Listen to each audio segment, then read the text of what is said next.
And Prithvi గారు ఇప్పుడు చాలామంది కూడా ఆస్తి ఉన్న చిన్నపాటి ఆస్తి ఉన్నా సరే వైట్ పేపర్ మీద సైన్ ప్లెయిన్గా పెట్టొద్దు అని చెప్పి పెద్దవాళ్ళు జాగ్రత్తలు చెప్తుంటారు కదా, సో అట్లాగేమైనా ఫ్రాడ్స్ అవుతుంటాయా, లేదా వీలునామా వైట్ పేపర్ మీద రాస్తే అది చెల్లుతుందా?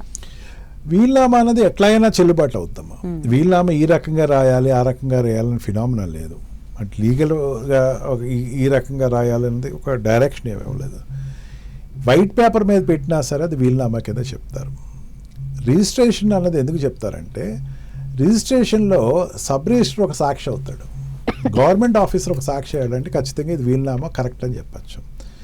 సబ్ రిజిస్టర్ ఆఫీస్లో వీలునామా కాకుండా మామూలు వైట్ పేపర్ మీద చెప్తే కనుక అది ఎవరైనా డిఫర్ అయితే ఆ వీలునామాని ఒప్పుకోకపోతే దాన్ని ఎక్స్పర్ట్ ఒపీనియన్ పంపిస్తారు. అతను వేరే చోట్ల ఏదైనా పెట్టిన సంతకాలకి దానికి కంపేర్ చేస్తారు, ఇతని సంతకమా కాదా అని చూస్తారు.